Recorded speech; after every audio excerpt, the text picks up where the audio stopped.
Hello.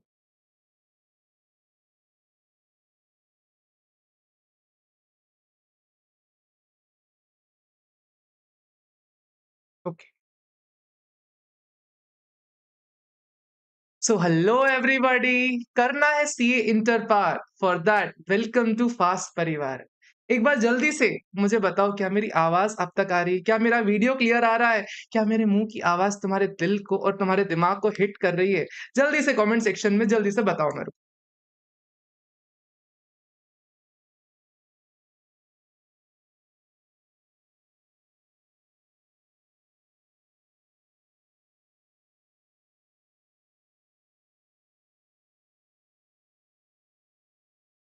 Good afternoon चिरायो, good afternoon. कैसे हो आप?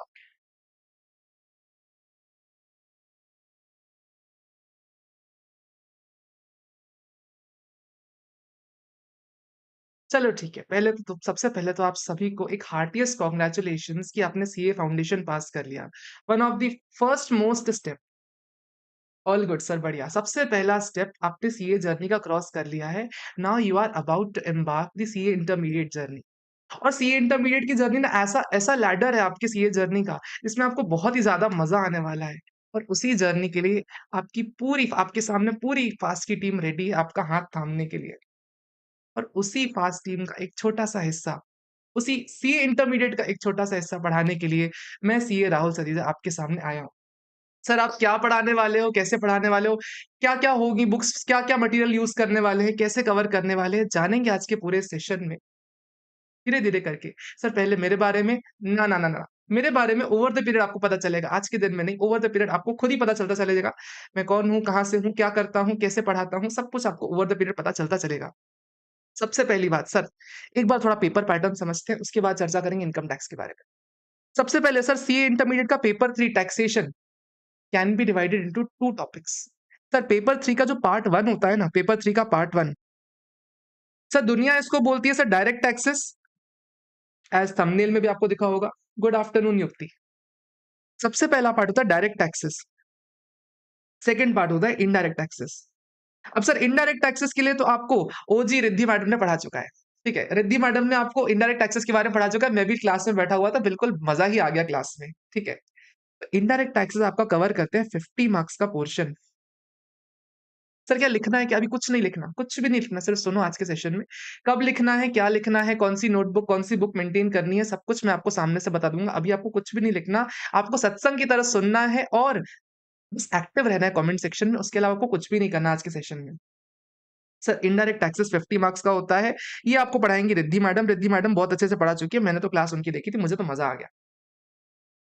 सर डायरेक्ट टैक्सेस का पोर्शन, डायरेक्ट टैक्सेस को ना प्यार से सर इनकम टैक्स भी बोलते हैं सीए इंटरमीडिएट के सिलेबस में। या सर डायरेक्ट टैक्सेस में सिर्फ इनकम टैक्सेस होते हैं? सर डायरेक्ट टैक्सेस में और भी टैक्सेस आते हैं, लेकिन सीए इंटरमीडिएट के लिए आपको सिर्फ और सिर्फ इनकम टैक्स पढ़ना है। सर इसका क्या वेटेज रहता है? सुनो ध्यान से, इधर ध्यान से। सर 50 मार्क्स का पेपर रहता है, 50 मार्क्स का।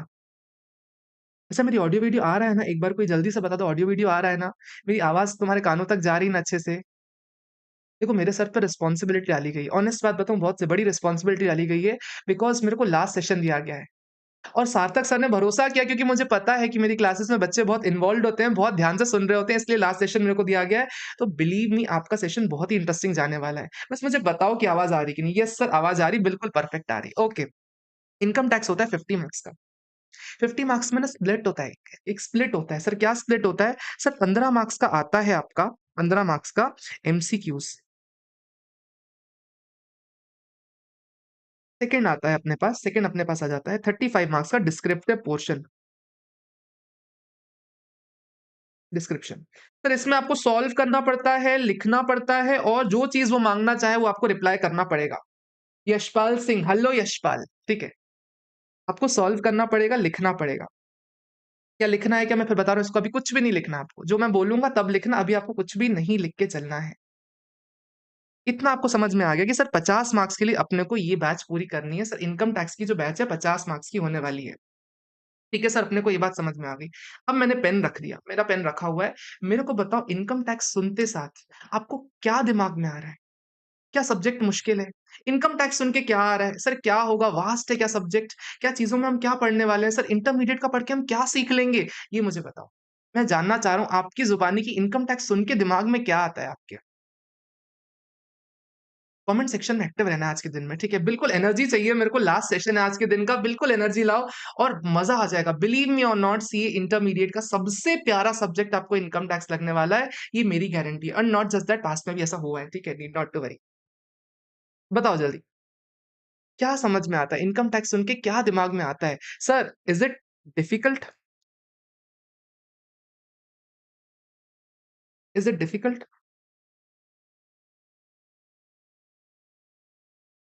एक सेकंड।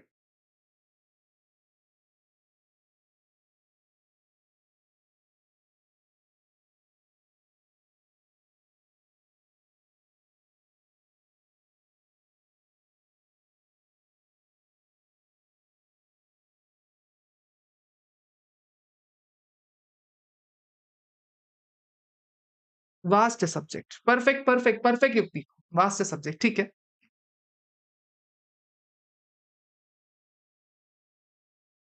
द सब्जेक्ट वास्ट है, परफेक्ट। सर वास्ट सब्जेक्ट के लिए क्या कर सकते हैं हम? सर आपकी क्लास ले सकते हैं, ये बात तो सच्ची है। सर वास्ट सब्जेक्ट के लिए आपकी क्लास ले सकते हैं, ये बात तो सच्ची है। सर लेकिन वास्ट सब्जेक्ट के लिए हम क्या कर सकते हैं? सबसे पहले होता है आपका अप्रोच। अप्रोच कैसा? सुनो एग्ज़ाम्पल बड़ा प्यारा सा एग्ज़ाम्पल सुनना। सर जब कभी भी आप दिल्ली से अगर मुंबई जाते हो, बाय रोड जाते हो, जब कभी भी आप दिल्ली से मुंबई बाय रोड जाते हो, तो different heads of income, perfect Yashpal, यही पढ़ने वाले हैं। डिफरेंट हेड्स ऑफ इनकम यही पढ़ने वाले हैं। सर पहले सवाल क्या डिफिकल्ट है? Right answer is no. पहली बात दिमाग से निकालो, डिफिकल्ट तो नहीं है सब्जेक्ट। डिफिकल्ट नहीं है सब्जेक्ट। सर क्या वास्ट है? राइट आंसर इज़ एज़ युक्ति said, it is vast. Yes, it is vast. Sir vast के लिए क्या करते हैं सर? पहले अप्रोच अपने को सुधारना होता है। मैंने एग्ज़ाम्पल लिया, सर दिल्ली से मुंबई जाते हो, क्या दिल्ली में अगर आप खड़े हो, तो आपको क्या मुंबई दिखता है वहाँ से खड़े होके? सर मुंबई तो नहीं दिखता अपने को।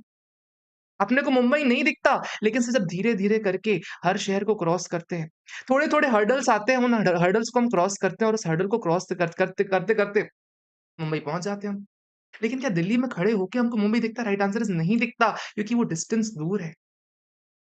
सीए इंटरमीडिएट में इनकम टैक्स भी ऐसा ही है, जहाँ पे ना आप यहाँ पे खड़े हो तो शायद आप एंड का प्रोजेक्ट नहीं कर पाओ कि आखिर में क्या सीख लोगे आप। आप एंड तक नहीं प्रोजेक्ट कर पाओगे, कितनी डेप्थ है इस टॉपिक में, आप एंड तक प्रोजेक्ट नहीं कर पाओगे, क्या-क्या हर्डल्स आने हैं। लेकिन रेगुलरली मेरे साथ करते चलोगे तो आपका सब कुछ होता चला जाएगा, बहुत प्यारे तरीके से होता चला जाएगा। सेकंड थिंग, एक चीज़ ना जो मुझे बहुत पसंद आती है इनकम टैक्स की, सर जब मैं इनकम टैक्स पढ़ता था ना, इंटरमीडिएट की बात बता रहा हूँ। At the end of the session मेरे मन में ना एक कीड़ा हो गया था कि यार ये इतना बिज़नेस करता है, ये कितना टैक्स भरता होगा। ये इतना बिज़नेस करता है, इतना टैक्स भरता होगा, ये प्रोफ़ेशन में है, ये इतना सैलरीड क्लास है, इतना टैक्स भरता होगा, वो सब का कीड़ा मेरे अंदर आ चुका था और वो कीड़ा आपके अंदर भी आएगा। वो आपके खून में आएगा कि इसके हाथ में कितना टैक्स लगता है, उसकी इनकम पे कितना टैक्स लगता है। वो सब इस पूरे सेशन का एम है। पूरे इनकम टैक्स के सिलेबस का एम है कि आप किसी का भी टैक्स निकाल सको। सी इंटरमीडिएट के इनकम टैक्स का एम ही इतना है कि आप किसी भी पर्सन का टैक्स निकाल सको। क्या बात समझ में आती है? हाँ, सर समझ में आ जाती है। सर आप क्या करवाओगे इसमें? आप क्या करवाने वाले हो इसमें? देखो ना मैं पूरे सेशन में ना आप लोग को सर करके बोलने वाला हूँ बिकॉज़ मैं आपसे भी सीखता हूँ। आपसे भी सीख रहा होता हूँ इसलिए मैं आपको सर बोलता हूँ कई बार, इसलिए। सर आप क्या करवाने वाले हो इस सेशन में? सर मैंने आपके लिए बना रखी है मटीरियल, मटीरियल। मैं फिर बोल रहा हूँ लिखना नहीं है, कुछ भी नहीं लिखना। मैंने बना रखा है आपके लिए मटीरियल। सर सबसे पहला मटीरियल कौन-सा है? सर है concept book. Concept book. Sir concept book में क्या है ऐसा? सर कॉन्सेप्ट बुक है सिर्फ़ और सिर्फ़ 160 पेजेज़ की। 160 पेजेज़ इंडस्ट्री में किसी के नहीं है अब तक इतने, ठीक है? 160 पेजेज़ में इनकम टैक्स जैसे मैंने समराइज़ किया हुआ है, ऐसा किसी का भी नहीं है। एक बार देख सकते हो आप इसकी ग्लिम्प्स।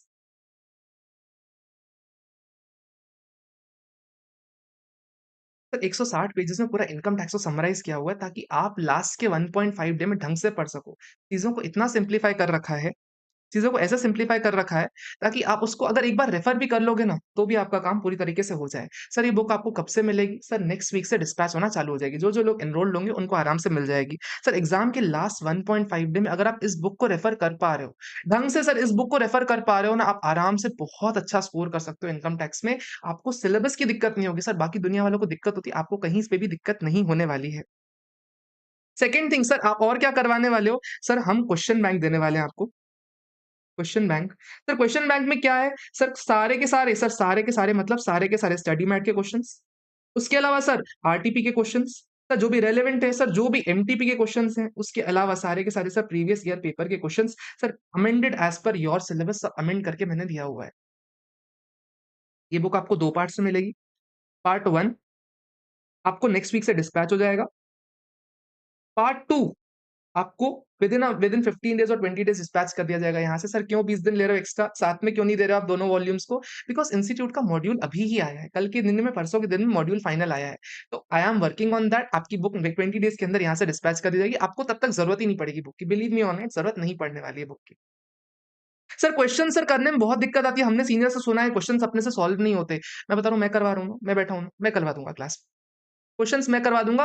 मेरे को सिर्फ एक चीज़ आपसे चाहिए, सिर्फ एक चीज़ चाहिए आपसे, इधर ध्यान देना। सर डेली सिर्फ एक क्वेश्चन आपको प्रैक्टिस करना है। सर हर चैप्टर में एक ऐसा क्वेश्चन होता है जो बड़ा क्वेश्चन होता है, आसान क्वेश्चन होता है, लेकिन उससे प्रैक्टिस हो जाती है। वो क्वेश्चन मैं हर बड़े चैप्टर में कभी ना कभी आपको देता रहूँगा, आपको बस वो लिख के प्रैक्टिस करना है। सर उसमें होगा क्या, आपको लिखने की प्रैक्टिस होगी, आपको क्वेश्चन कैसे सॉल्व करना है वो आ जाएगा, एंड द बेस्ट पार्ट आप मेरे को भेजोगे टेलीग्राम पे। मैं उसको चेक करूँगा कि आपने क्या सही किया, क्या गलत किया हुआ, वो आप मेरे को भेजने वाले हो जब भी मैं आपको क्वेश्चन करने को बोलूँगा।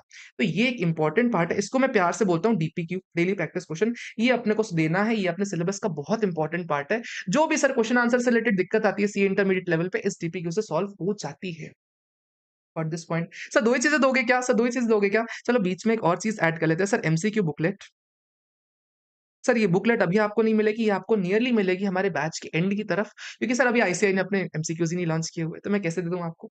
इसलिए सर ये आपको एमसीक्यू बुकलेट मिलेगी। सर पीडीएफ में मिल सकती है आपको, अगर हार्ड कॉपी चाहिए तो हार्ड कॉपी मैं आपको उस टाइम पे भिजवा दूँगा। But for the time being आपको अभी एमसीक्यू बुकलेट के लिए वेट करना पड़ जाएगा।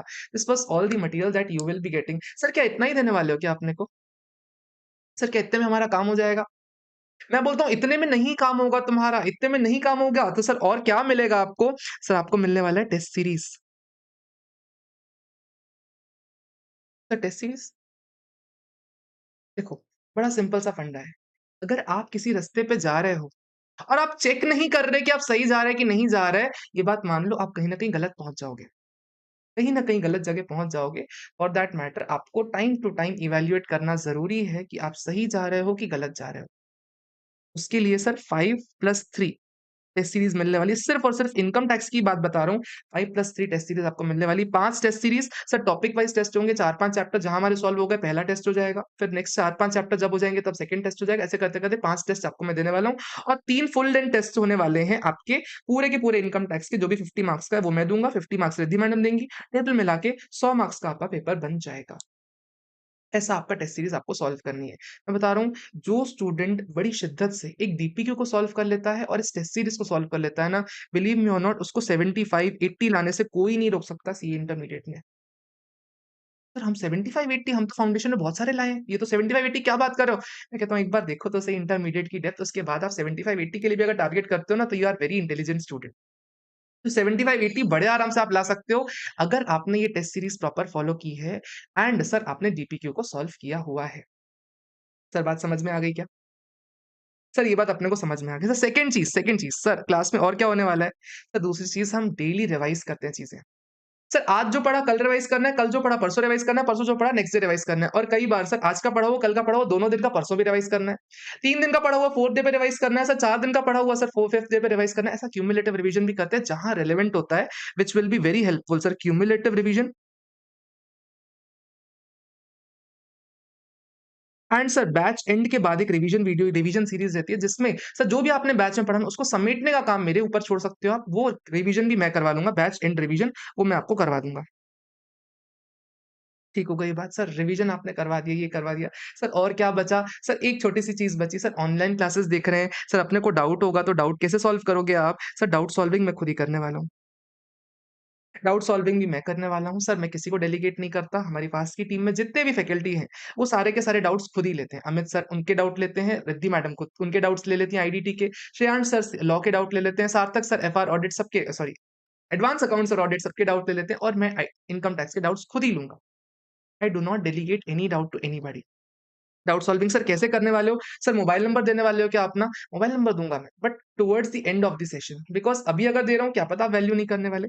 ठीक है, तब तक के लिए आपको मैं टेलीग्राम चैनल दे रहा हूँ, fast TT by Rahul Satija.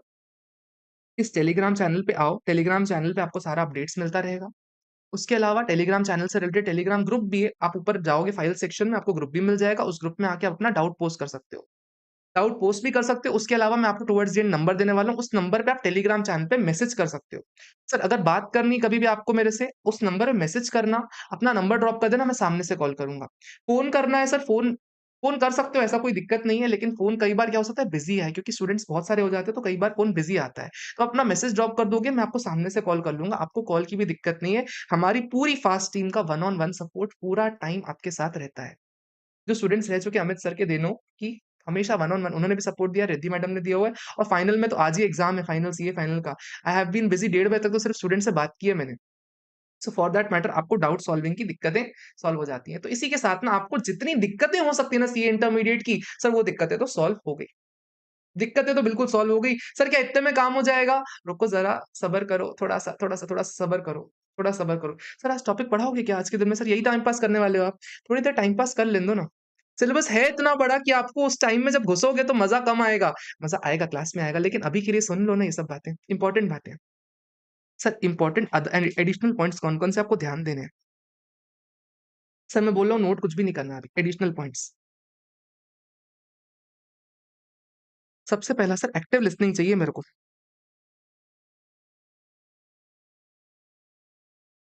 Sir क्या आप पलंग पे बैठ के क्लास देख रहे हो? क्या आप ऐसे करके क्लास देख रहे हो? क्या आप कहीं पे बैठ के साइड में बैठ के आड़ा-तिरछा बैठ के क्लास देख रहे हो? आपको ऐसे क्लास नहीं देखनी है। I really want you all to sit on a table.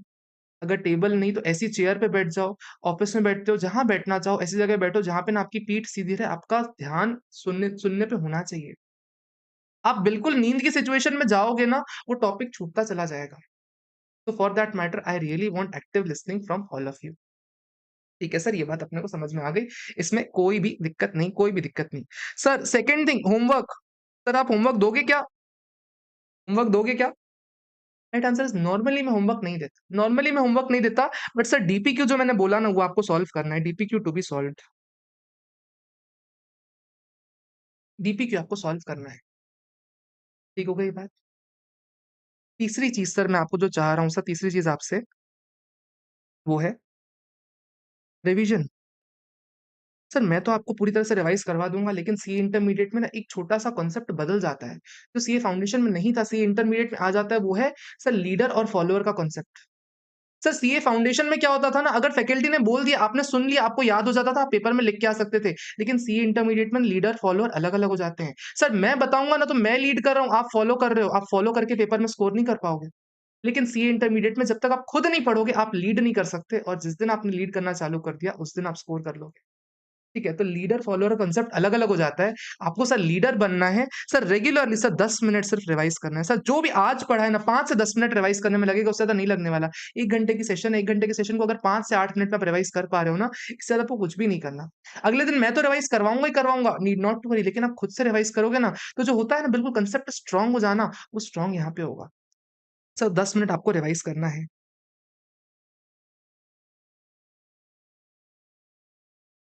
ठीक हो गई ये बात? अरे बताओ ना, ठीक हो गई क्या ये बात?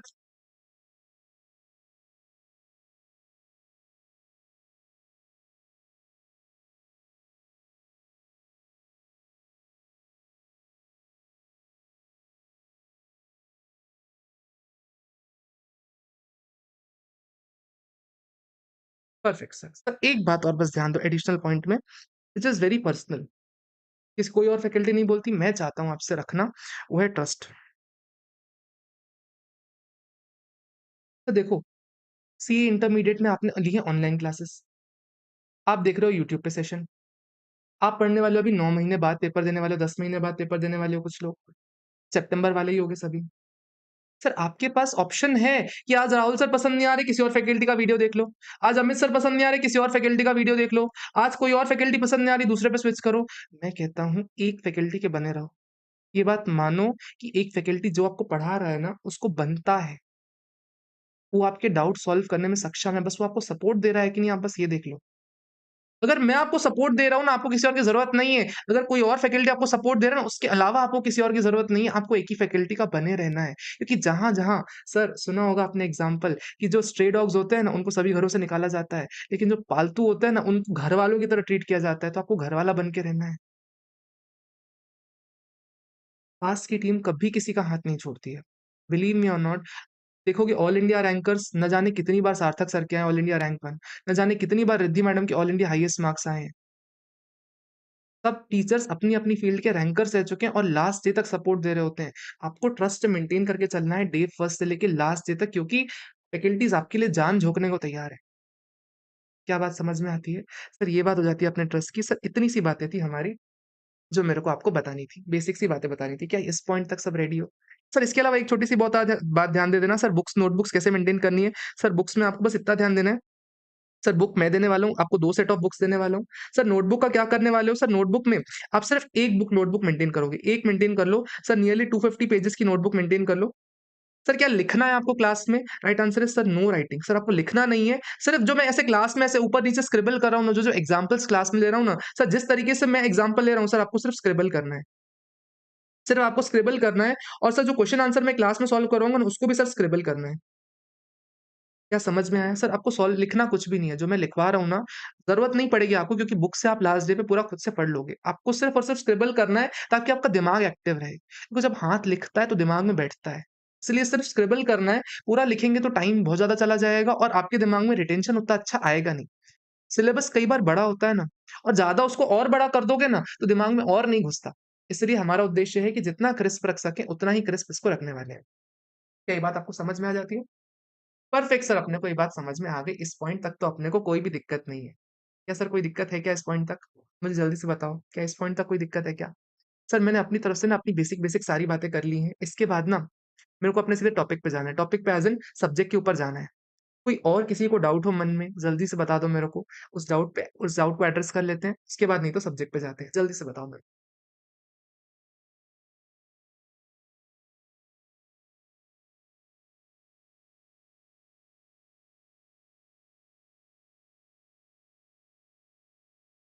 नो सर, परफेक्ट, परफेक्ट युक्ति। नो चिराग, परफेक्ट। एक बार बाकी जो लोग बैठे हुए हाय हेलो कुछ लिखते आता है, नहीं आता तुम लोग को, हैं? कुछ लिखो, थोड़ा बताओ मेरे को अपने हाल-चाल यार, कैसे पता चलेगा कि तुम लोग सुन रहे हो कि सो रहे हो?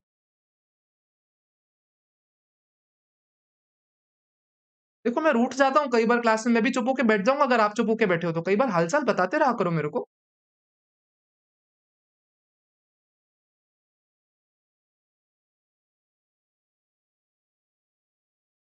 सर पेपर 3 टैक्सेशन के 2 पार्ट्स हैं as I already said.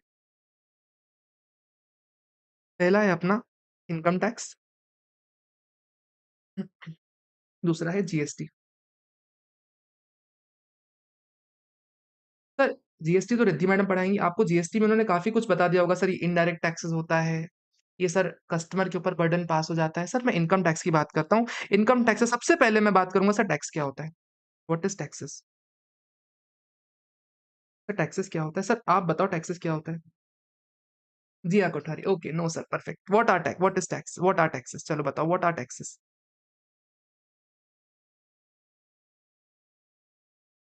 What are taxes? बताओ, व्हाट आर टैक्सेस? किसने पढ़ा है सर? जीएसटी में तो बताया होगा मैडम ने व्हाट आर टैक्सेस? वही चीज़ रिपीट कर दो, क्या व्हाट आर टैक्सेस बताओ? Sir compulsory payment to government. Perfect, good example, good good answer.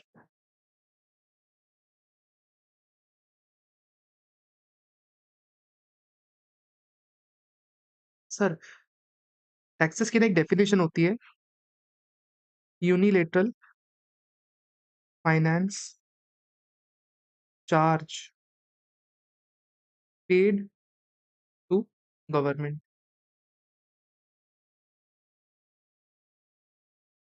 Perfect Chirayu, बढ़िया आंसर दिया, अच्छा आंसर दिया। इस पे आऊँगा मैं बाद में वापस।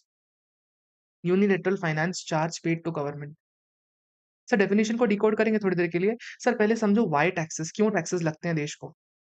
सर देश को चलाने के लिए सर क्यों टैक्सेस चाहिए? क्या सरकार एफिशिएंट नहीं है? सुन उसके लिए एक एग्ज़ाम्पल समझना, बड़ा अच्छा एग्ज़ाम्पल है, बढ़िया तरीके से घुस जाएगा दिमाग में। सो अगर आपको अपनी दिलरुबा को कहीं घुमाने लेके जाना है, if you want to take your दिलरुबा want to take your Dillruba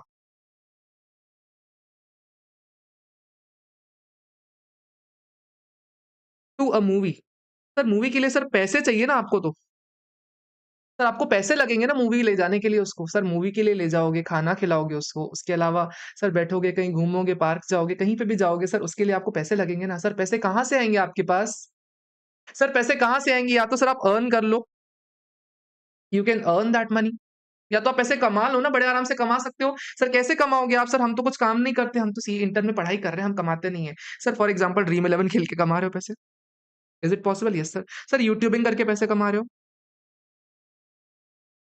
sir इसके अलावा और भी बहुत सारे तरीके हैं सर पैसे कमा सकते हो ना। इससे जो कमाई होती है सर इससे घुमाओ। सर लेकिन अगर आपके कमाने से आपको पैसे सफिशिएंट नहीं मिल रहे हैं, सर क्या करोगे? आप अपने पेरेंट्स से पैसे माँगोगे ना। पेरेंट्स हो गए सर पेरेंट्स हो गए। सर अपनी सिस्टर से पैसे माँगोगे सर, अपनी सिस्टर तो सबसे परफेक्ट होती है, भाई-बहन sir ultimate rescuer sir sister से, ब्रदर से, मम्मी से, पापा से, पापा जी लगाते हैं, पापा जी से पैसे माँगोगे। इन्हीं से पैसे माँग सकते हो ना सर, ब्रदर से माँग सकते हो, कज़िन से माँग सकते हो सर और एट मोस्ट क्या करोगे? तो कज़िन से मत माँगो, कज़िन से माँगोगे तो वापस करने पड़ते हैं। सर इनसे पैसे माँग सकते हो, परफेक्ट बात है, कोई दिक्कत नहीं है। सर अगर पापा-मम्मी को नहीं बताना है कि दिलरुबा को लेके जाना है कहीं पे तो कहाँ किससे पैसे माँगोगे? सर आप अपने दोस्त से बोरो कर सकते हो,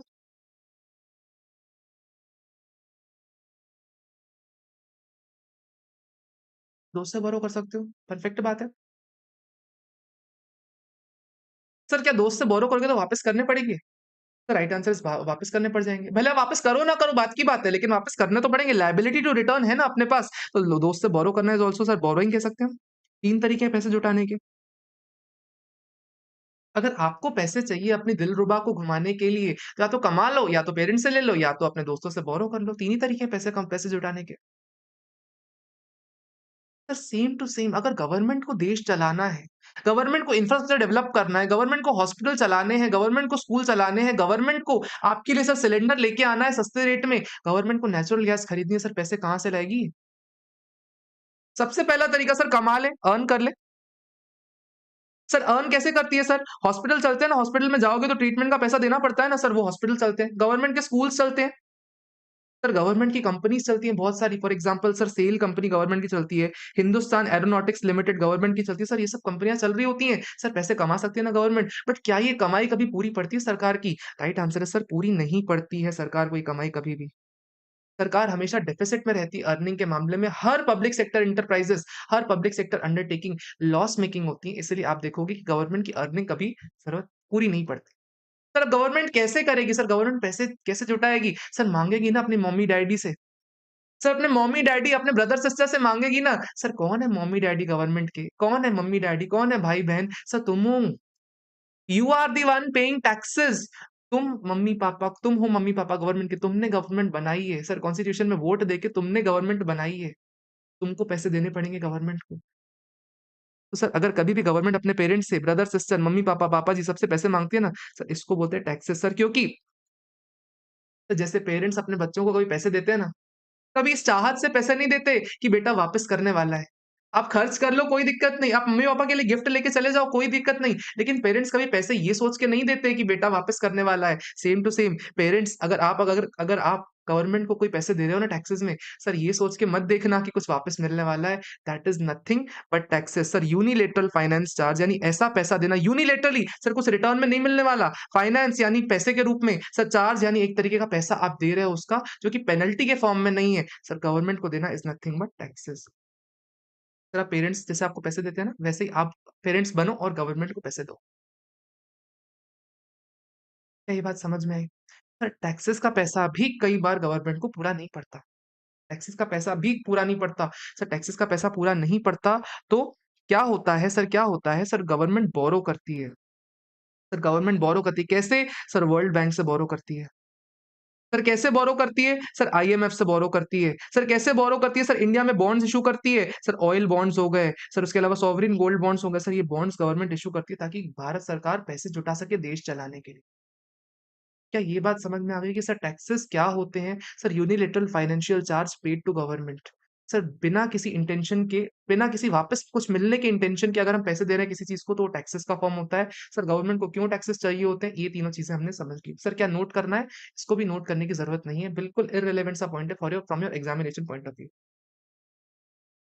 बताओ क्या ये पॉइंट समझ में आया कि what are taxes and why taxes? What are taxes and why taxes?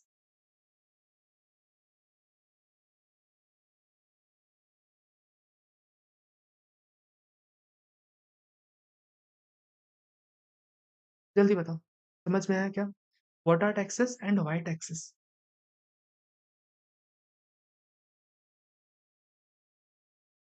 Yes sir, अपने को समझ में आ गया। Yukti and Chirayu are very active. ऐसे बनो यार तुम लोग भी।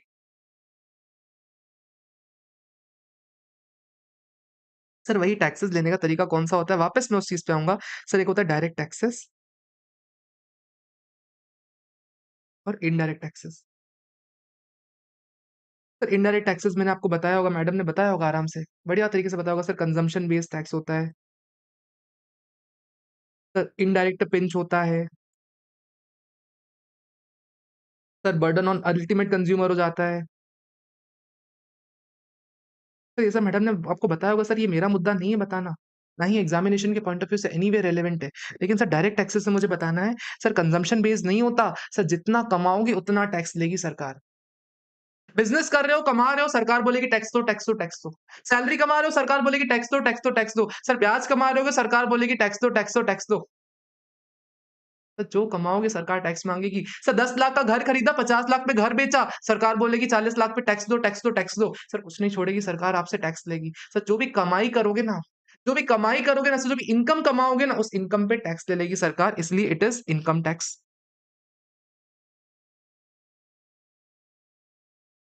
सर जो कमा रहा है ना उसके ऊपर बर्डन आ रहा है पूरा-पूरा। मैंने घर बेच के कमाई की, मैंने बिज़नेस करके कमाई की, मैंने सैलरी के द्वारा कमाई की, मैंने इंटरेस्ट की कमाई की। सर ये जो-जो कमाई मैं कर रहा हूँ ना वो सारी की सारी कमाई पे टैक्स सीधे मेरे से ले रही है। क्या मैं किसी और से वसूल सकता हूँ ये tax? Right answer is sir नहीं। इसलिए सर डायरेक्ट पिंच मेरे ऊपर आ रहा है।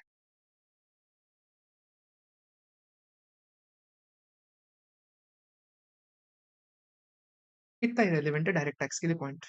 सर एक बात बताओ किसका बड़ा बेस होगा? कौन ज़्यादा कमाता होगा? सर डायरेक्ट टैक्स ज़्यादा कमाता होगा कि इनडायरेक्ट टैक्स ज़्यादा कमाता होगा? किसका कलेक्शन ज़्यादा होगा? डायरेक्ट टैक्स का कलेक्शन कि इनडायरेक्ट टैक्स का कलेक्शन?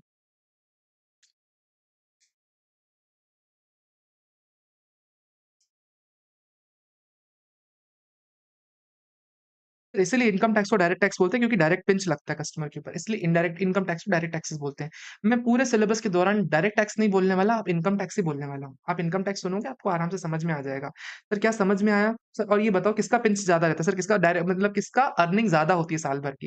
डायरेक्ट टैक्सेस की कि इनडायरेक्ट टैक्सेस की? किसकी अर्निंग ज़्यादा होती है? सर आईडीटी की, आईडीटी की, आईडीटी की। सबने लाइन से इनडायरेक्ट टैक्स बोला। ये पक्का मैडम ने बताया होगा आप लोग को। सर सोचो कंजम्पशन बेस्ड टैक्स होता है इनकम टैक्स सॉरी जीएसटी जो होता है ना इनका जो आईडीटी होता है सर कंजम्पशन बेस्ड होता है। सर तुम कुरकुरे खा रहे हो तुम सरकार को टैक्स भर रहे हो। तुम क्लासेस ले रहे हो तुम्हारी क्लासेस का 18% तो सरकार लेके चली गई। आईडीटी सर परफेक्ट सी बात है सबका आंसर बिल्कुल लाइन से सही आया। तो तुम जो भी खर्चा करते हो ना सर उस खर्चे पे सरकार टैक्स ले जाती है। तो यानी इंडिया में जितने भी 1.45 सीआर सॉरी 1.45 नहीं 145 लाख करोड़ यही पॉपुलेशन है ना 145 करोड़ की जो पॉपुलेशन है सर ये सब के सब जीएसटी भर रहे हैं कहीं ना कहीं। और सर ये जो डायरेक्ट टैक्स भरने वाले कितने लोग होंगे? सर इनकम टैक्स रिटर्न भरने वाले सर सिर्फ 7 करोड़ लोग थे। उनमें से भी सर निल रिटर्न फाइल करने वाले 4 करोड़ लोग थे। सर जो कोई इनकम जिनकी इनकम टैक्सेबल ही नहीं है। सर 3 करोड़ लोगों के ऊपर पूरा बर्डन है टैक्स भरने का। 3 करोड़ लोगों के ऊपर सर पूरा टैक्स भरने का बर्डन है और सर बर्डन पता कितना होता है? सर 12.5 लाख करोड़ रुपीस का कलेक्शन होता है इसका। और जीएसटी का कुछ होता है लगभग 18 लाख करोड़ का आता है डायरेक्ट कलेक्शन।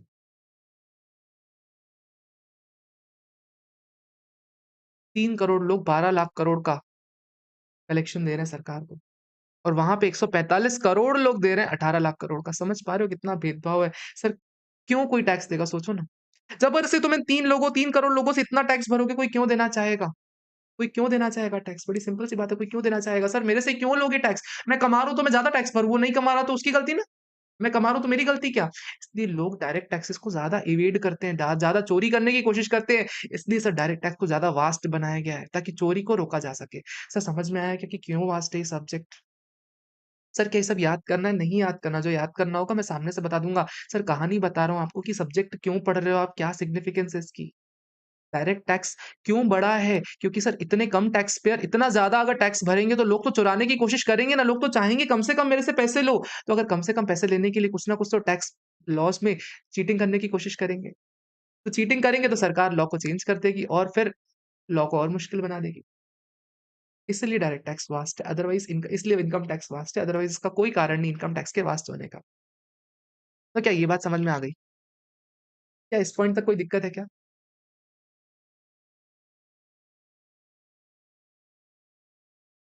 क्या इस पॉइंट तक कोई दिक्कत है क्या?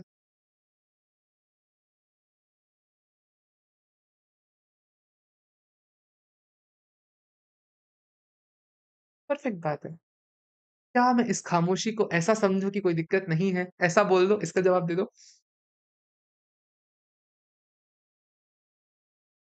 No sir, perfect, no doubt sir, perfect, perfect, perfect. ये लास्ट सेशन है ना, I really want energy from all of you, ठीक है? इनकम टैक्स का सब्जेक्ट है ना, मैं बता रहा हूँ मज़ा आ जाएगा, सच्ची में मज़ा आ जाएगा। बट दिक्कत क्या लास्ट सेशन पढ़ रहे हो तो आप एनर्जी मेरी अगर अगर मैं अपनी एनर्जी आपके अंदर दे पाया, और आपका दिमाग उसको एक्सेप्ट कर पा रहा है ना, बिलीव मी और नॉट आपको मज़ा ही आ जाएगा इस सब्जेक्ट में। बस मेरे साथ पढ़ते चलो, ठीक है? करिकुलम जानते हैं थोड़ा-सा करिकुलम में है क्या? सर करिकुलम में है मिस्टर सार्थक सर। सार्थक सर का एग्ज़ाम्पल लेते हैं आज। अच्छा, आज तक पहले सुबह के 4 सेशन में सबसे परफेक्ट टीचर कौन लगा? सबसे मज़ेदार टीचर कौन लगा? बिल्कुल मज़ा किसका आया? बस मज़ा किसी क्लास में आया आज? 4 सेशन आप सबने लिए हुए हैं, बताओ 4 सेशन में सबसे ज़्यादा मज़ा किनकी क्लास में है? मुझे बताओ, मैं किसी को नहीं बताऊँगा, मेरा मुँह बंद है, ठीक है? सबसे ज़्यादा मज़ा किसी क्लास में आया था?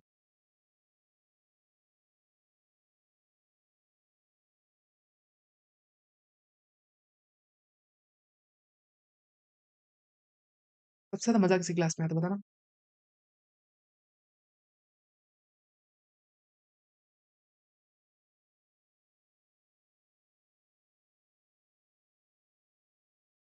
अमित सर एंड सार्थक सर, अमित सर सभी अच्छे थे, परफेक्ट है, चलो ठीक है, चलो अमित सर का एग्ज़ाम्पल लेते हैं।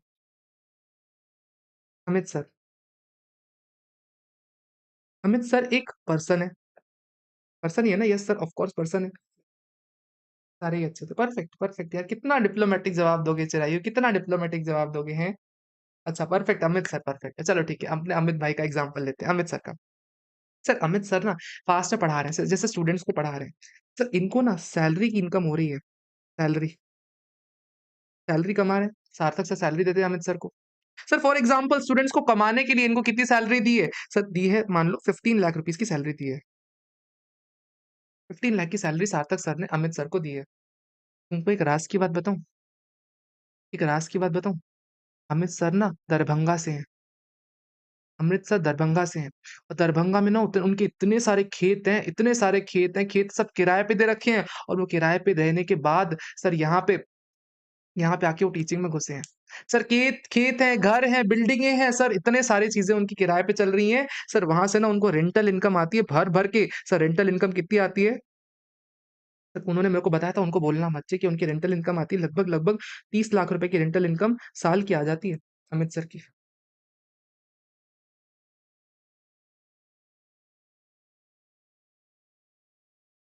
उसके अलावा खेतों में वो अफ़ीम उगाते हैं। अफ़ीम अफ़ीम अफ़ीम समझते हो ओपियम? सर ओपियम उगाते हैं, अफ़ीम उगाते हैं। सर अफ़ीम को बेच के काला बाज़ारी करते हैं। सर उससे वो बिज़नेस करके भी सर साल में सर 2 करोड़ रुपए तो कमा लेते हैं। सर 2 करोड़ रुपए बिज़नेस अफ़ीम के बिज़नेस से कमाते हैं, लेकिन सर क्या है सर काम तो करते रहना पड़ेगा ना, बैकएंड में सब काम होता रहे, लेकिन खुद को भी एक्टिव रहना चाहिए इंसान को। इसलिए सर टीचिंग-वीचिंग में लगे हुए हैं, अदरवाइज़ उनका काम मेन अफ़ीम का है। ठीक है?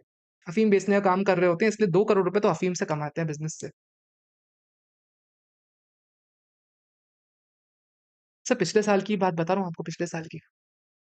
अमित सर ने क्या किया, अमित सर के पास एक आया ग्राहक, अमित सर के पास आया एक कस्टमर। कस्टमर ने बोला, "सर अफ़ीम चाहिए।" अमित सर ने बोला, "अफ़ीम नहीं दूँगा।" अमित सर ने बोला, "अफ़ीम नहीं दूँगा।" "लेना है तो पूरा खेत लो, नहीं तो अफ़ीम नहीं दूँगा मैं।" खेत ही खरीदना पड़ेगा पूरा। अमित सर ने पूरा खेत बेच दिया। सर 10 लाख का खेत था। 10 लाख के खेत पूरा खेत सर ने 10 लाख की ज़मीन 10 लाख में खरीदी हुई थी। सर अमित सर ने कितने में बेचा? सर 2 करोड़ रुपए में खेत बेच दिया। अमित सर ने 2 करोड़ रुपए में खेत ही पूरा बेच दिया। एक बात बताओ, क्या अमित सर ने कमाई की इस केस में? क्या अमित सर ने कमाई की इस केस में? राइट आंसर है सर 1.9 सीआर की कमाई किया अमित सर ने। अमित सर ने 1.9 करोड़ की कमाई की हुई है। सर क्या मैं कह सकता हूँ सर उनके हाथ में कैपिटल गेन हो गया? कैपिटल गेन हो गया सर 1 करोड़ 90 लाख रुपीस का सर अमित सर के हाथ में कैपिटल गेन हो गया। परफेक्ट बात है सर, अमित सर ने कैपिटल गेन भी कमा लिया। सर अब बंदा साल में कितना कमा रहा है यार, कितना कमा रहा है? सोचो साल भर में 4 करोड़ रुपए तो वो ऐसे ही कमा रहा है। सर इतना कमा के क्या खर्चा करेगा? इतनी नन्ही सी जान क्या खर्चा करेगा? सर ये सब उन्होंने सर या तो इन्वेस्ट किए शेयर्स में, म्यूचुअल फंड में, सर एफडी में, सब जगह सर इन्वेस्ट करके रखे हैं सर, पूरा भर-भर के सर इंटरेस्ट मिलता है उनको। सर डिविडेंड मिलता है, सर इंटरेस्ट साल में 10 लाख रुपए का सिर्फ इंटरेस्ट मिलता है। सर डिविडेंड कितना मिलता है? सर है ना, डिविडेंड समझ में आता है ना सर, डिविडेंड मिलता है फॉर एग्जांपल 10 8 लाख रुपए का तो डिविडेंड ही मिल जाता है उनको। ये समझता है ना, डिविडेंड समझता है ना आप लोग को? इंटरेस्ट कमाया उन्होंने। सर कितनी कमाई है अमित सर की यार, कितनी कमाई है। बस दिखाते हैं कि टीचिंग कर रहे हैं, बाकी कमाई असली तो इनकी इस अफ़ीम के बिज़नेस में है। अफ़ीम का खेत सोचो अगर सर अमित सर अपने सारे खेत बेच देंगे ना, 300-400 करोड़ रुपए तो ऐसे ही कमा लेंगे। सर कितनी एक बार कमाई हुई टोटल करेगा कोई क्या? कोई टोटल करेगा क्या इसका? कितनी कमाई होती है अमित सर की? सर प्लस कुछ एग्रीकल्चर से भी सर कुछ अफ़ीम के अलावा थोड़े बहुत आलू-वालू भी उगा के रखते हैं ताकि लोगों को दुनिया को दिखे नहीं। कुछ एग्रीकल्चर से भी कमाते हैं। सर मान लो आलू-वालू उगाते हैं, आलू उगाते हैं। आलू उगा के सर 2 लाख रुपए कमाते हैं। सर 2 लाख रुपए कमाया उन्होंने लेकिन 2 लाख रुपए काउंट ही नहीं करती सरकार बोलती है आलू-वालू उगाओ। किसी ने हमें याद किया, oh my God sir Amit sir sorry आज मैंने आपकी इनकम रिवील कर दी है। अमित सर मैंने आपकी इनकम रिवील कर दी। I am really sorry for that. Sorry हाँ सर। एक बार कोई मेरे को बताओ सर अमित सर की टोटल इनकम कितनी हो रही है? एक बार बताओ सर टोटल कितनी इनकम हो रही है? एक बार कोई भी जना टोटल करके बताओ ना। सर अंदाज़न ले लेते हैं सर अंदाज़न ले लेते हैं। नियरली अमित सर की सर साल भर की इनकम 4 करोड़ 50 लाख रुपए होती है। कोई एक जना टोटल कर दो नहीं तो अज़्यूम करके चलता हूँ 4 करोड़ 50 लाख रुपए अमित सर एक बार में कमा रहे हैं साल भर का। सर टीचिंग-वीचिंग साइड बिज़नेस है अमित सर का बिल्कुल, वो दुनिया को दिखाने के लिए टीचिंग करते हैं लेकिन एक्चुअल बिज़नेस उनका अफ़ीम का है।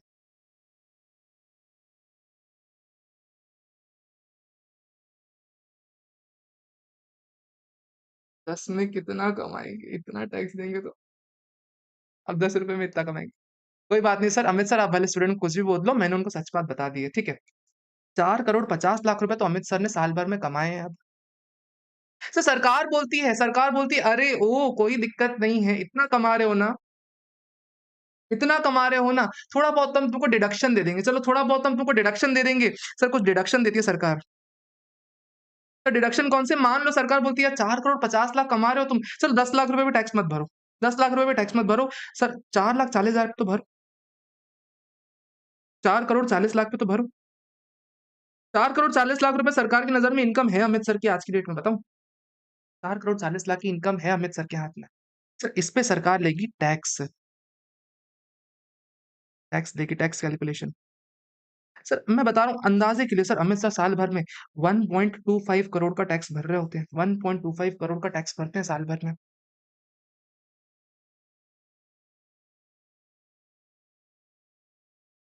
1.25 करोड़ का टैक्स भरते हैं साल भर में Amit sir.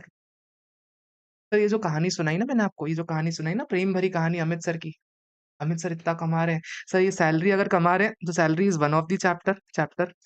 Rental income sir income from house property, income from house property ये भी एक चैप्टर है अपना। सर इसके अलावा बिज़नेस कमा रहे हैं ना सर, बिज़नेस से जो कमा रहे हैं ना सर, बिज़नेस कैसे प्रॉफिट कैलकुलेट किया जाता है, उसके लिए एक चैप्टर है अपना पीजीबीपी। सर उसके अलावा कैपिटल गेन, सर सबसे शानदार चैप्टर आपके अटेम्प्ट के लिए तो बिल्कुल दिल छू लेने वाला चैप्टर है। Sir capital gain, income from capital gain है, एक और chapter. Sir interest income, dividend income, agriculture income, sir इसको बोला जाता है इनकम फ्रॉम अदर सोर्सेज़, ये भी एक चैप्टर है। सर उसके अलावा जो सारी इनकम को टोटल करके एक इनकम आती है उसको बोलते हैं gross total income. Sir gross total income एक टर्म है, ग्रॉस टोटल इनकम आपके लिए सिलेबस का पार्ट नहीं, सिर्फ ग्रॉस टोटल इनकम बोल सकते हो इसको आप। सर इसमें डिडक्शंस कुछ माइनस करते हैं ना सर, डिडक्शंस चैप्टर 6 से डिडक्शंस बोला जाता है इसको, सर ये भी आपके सिलेबस में है। सर इसके अलावा सर ये जो टैक्स कैलकुलेशन है ना, ये फर्स्ट चैप्टर अपना यही होगा, tax calculation first chapter, tax calculation भी है। सर इसके अलावा मैं तुमको एक बात बताऊँ? मैं तुमको एक और बात बताऊँ?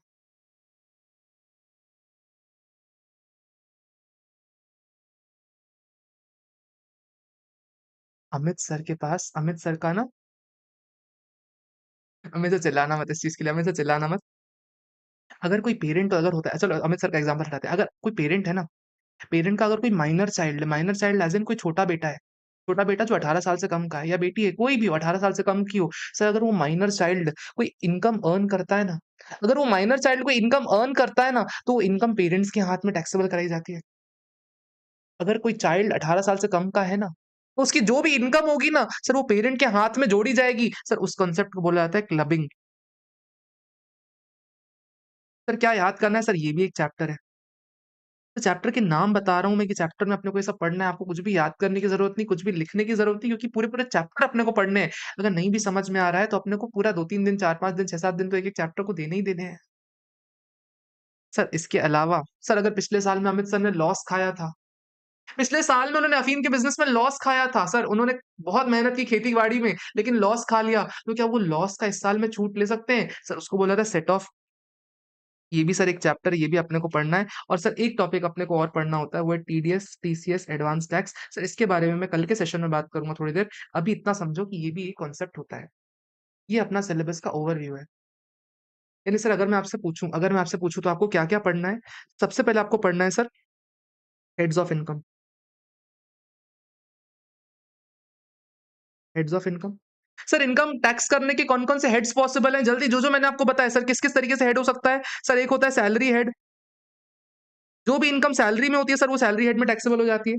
सर दूसरी सर कोई भी अगर प्रॉपर्टी की इनकम है तो हाउस प्रॉपर्टी हेड में टैक्सेबल हो जाती है। प्रॉपर्टी से कोई रेंटल इनकम है तो हाउस प्रॉपर्टी में चली जाएगी।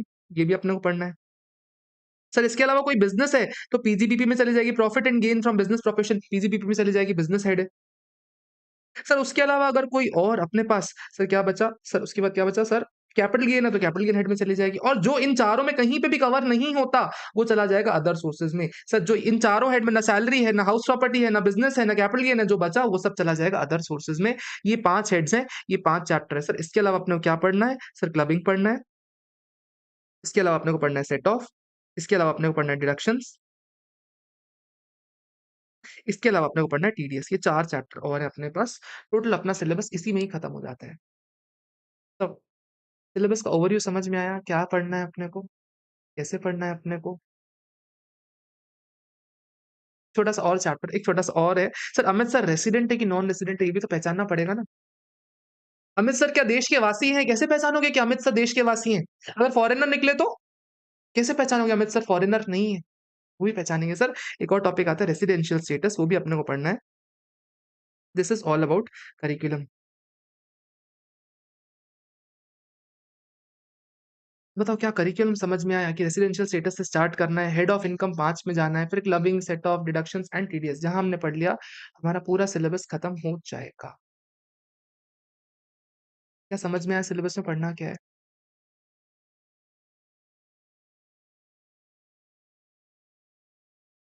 क्या सिलेबस में समझ में आया कि अपने को पढ़ना क्या है?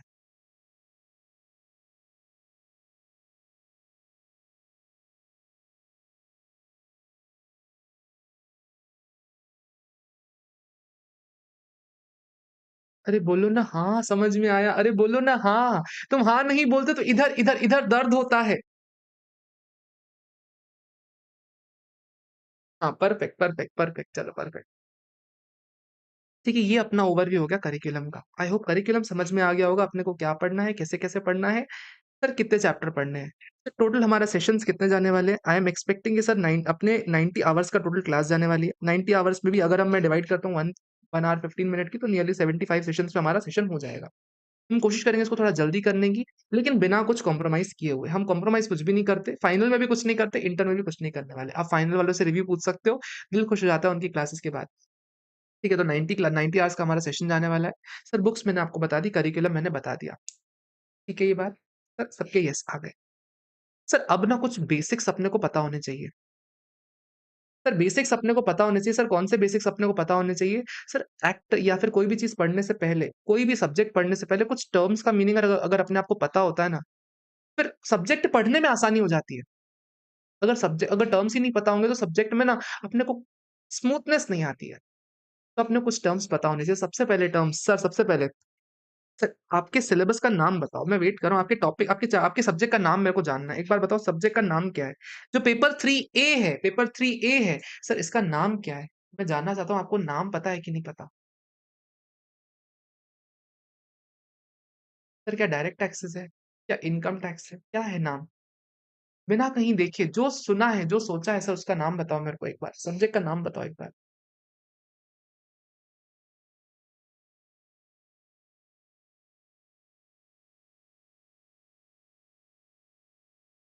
डायरेक्ट टैक्सेस, चिरायु से डायरेक्ट टैक्सेस, ठीक है। और कोई?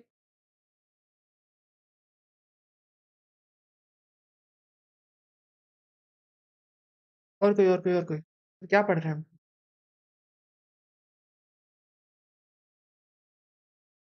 डायरेक्ट टैक्सेस, युक्ति से डायरेक्ट टैक्सेस, परफेक्ट। और कोई?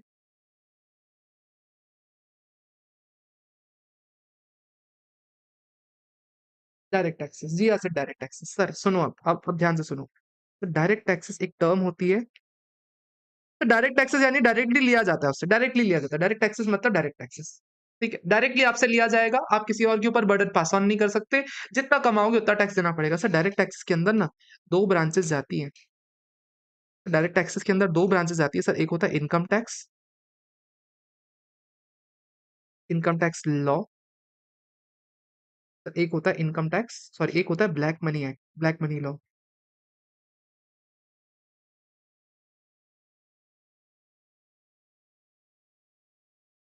अपने सिलेबस में ब्लैक मनी लॉ नहीं है। अपने सिलेबस में सिर्फ इनकम टैक्स लॉ है। अब एक बार मेरे साथ आओ, इधर देखो स्क्रीन पे। Sir C intermediate, study material, paper 3, taxation, section A, income tax law. अपने सिलेबस का नाम डायरेक्ट टैक्सेस नहीं है, अपने सिलेबस का नाम इनकम टैक्स लॉ है। तो आज हमने पहली चीज सीखी। सर पहली चीज कौन सी सीखी? अपने सिलेबस का नाम सही है, अपना सिलेबस का नाम इनकम टैक्स लॉ है। तो कोई आपसे पूछता है डायरेक्ट टैक्सेस, तो डायरेक्ट टैक्स आपको नहीं रखनी। आपको थंबनेल में डायरेक्ट टैक्सेस दिख रहा होगा, but that does not mean आप डायरेक्ट टैक्सेस पूरे पढ़ने वाले हो। आप सिर्फ और सिर्फ इनकम टैक्स लॉ पढ़ने वाले हो। क्या बात समझ में आ गई ये वाली? तो क्या ये बात समझ में आ गई? सब्जेक्ट को जानना ज़रूरी है दोस्त, मज़ा आएगा पता है? ऐसे ही तुम्हारे कितने सारे गलत थॉट्स हैं ना, मैं पूरे इनकम टैक्स में बिल्कुल सही करूँगा और बिल्कुल मज़ा आ जाएगा आपको, बिल्कुल मज़ा आ जाएगा। क्या बात समझ में आ गई? हमको इनकम टैक्स लॉ पढ़ना है। Perfect sir, perfect. ऐसे तुम लोग दन-दनादन लिखते रहा करो, बिल्कुल बहुत सुकून आता है मेरे को पता है, इधर इधर सुकून आता है कि आप लोग जब रिप्लाई देते हो तो। सर, अब इनकम टैक्स लॉ के अंदर भी ना सर और भी चीज़ें आ जाती हैं। सर आप क्या पढ़ रहे हो मेरे को ये बताओ? आपने अब तक कोई लॉ पढ़ा है क्या? अब तक लॉ में श्रेयांश सर ने आपको पढ़ाया होगा एक चीज़? इनकम टैक्स में आप कंपनीज़ लॉ पढ़ने वाले हो, कंपनीज़ एक्ट पढ़ने वाले हो, ये सब पढ़ने वाले हो ना? सर मेरा सवाल है आपसे, income tax law versus income tax act, sir क्या दोनों सेम होते हैं कि अलग-अलग होते हैं? हमको क्या लॉ पढ़ना है कि एक्ट पढ़ना है? ओह! मेरे को तो पता ही नहीं है सर, लॉ पढ़ना है कि एक्ट पढ़ना है अपने को? What do we really need to study? Sir income tax law पढ़ना है और एक्ट पढ़ना है। सर लॉ क्या होता है, एक्ट क्या होता है? आपने कई बार सुना होगा सर इनकम टैक्स एक्ट, लेकिन सर जब आप कंपनीज़ लॉ पढ़ते हो तो आपको श्रेयांश सर ने कंपनी लॉ बोला होगा। सर क्या दोनों सेम होते हैं? क्या दोनों अलग-अलग होते हैं? आपने कई बार सुना होगा पीएमएलए सुना होगा, prevention of money laundering act. आपने फेमा सुना होगा sir, foreign exchange management act. Sir आपने लॉ सुना है, सर आपने एक्ट सुना है सर, दोनों में डिफरेंस है क्या कि दोनों सेम चीज़ें हैं? अलग-अलग होता है क्या? ऐसा सवाल पूछ रहा है, बताऊँगा। उसी चीज़ के लिए बैठे हैं ना, बताऊँगा बिल्कुल बढ़िया तरीके से बताऊँगा सर। और कोई आपको लगता है क्या मैं आपसे पूछ रहा हूँ? डिफरेंट होते हैं, युक्ति से डिफरेंट होते हैं। ओके युक्ति और कोई?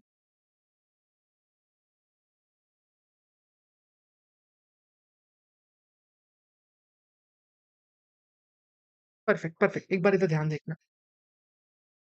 सर एक आया 1961 में इनकम टैक्स एक्ट 1961 सर 1961 में 1961 in the years of Adams. Sir Bharat सरकार संसद में एक नियम लेके आती है sir we will be taxing your income ऐसे करके एक एक्ट लाती है। हम आपकी इनकम पे टैक्स लगाने वाले सर ये एक्ट आया 1961 में एक्ट आया। सर लेकिन एक्ट में ना बहुत सारी चीजें मिसिंग थी। एक्ट में बहुत सारी चीजें मिसिंग थी। सर लेकिन क्या हर साल वो संसद में नया एक्ट लाते रहेंगे? हर साल कुछ वैल्यूएशन के तरीके अलग लाते रहेंगे सर, इसलिए सर 1962 में आए इनकम टैक्स रूल्स। 1962 में 1962 में रूल्स लाया था कौन? सर रूल्स कौन लाता है? सर रूल्स लाता है मिनिस्ट्री।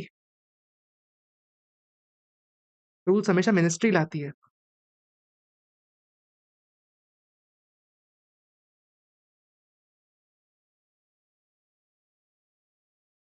एक्ट लाता है पार्लियामेंट, रूल्स लाती है मिनिस्ट्री। ठीक है सर। पार्लियामेंट में ना आपको सारे के सारे जितने भी विधायक जितने भी सांसद है उन सबसे आपको एक्सेप्टेंस लेना पड़ता है, लेकिन रूल्स के लिए ना आपको किसी से एक्सेप्टेंस नहीं लेना पड़ता। तो एक बार आपने एक्ट अप्रूव करवा लिया ना, फिर जो भी छोटे छोटे चेंजेस करने हैं रूल्स वगैरह में, तो वो रूल्स के लिए मिनिस्ट्री खुद ही कर लेती है। सर मिनिस्ट्री कौन सी आपके सिलेबस में चलती है? Sir ministry of finance. Ministry of finance. Sir ministry of finance का मिनिस्टर मिनिस्टर कौन है? मिसेस निर्मला सीतारमण।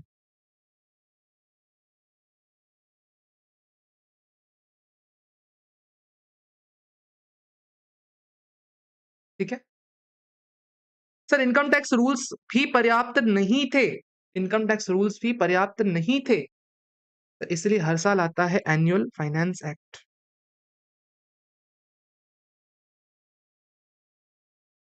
हर साल 1 फरवरी को 1 फरवरी 2024 को निर्मला सीतारमण जी आती हैं संसद में और बोलती हैं कि मैं तुमसे इतनी इनकम पे इतना इतना टैक्स लूंगी। सर हर साल इस एक्ट को अमेंड करने के लिए सर एनुअल फाइनेंस एक्ट लेके आती है निर्मला सीतारमण जी।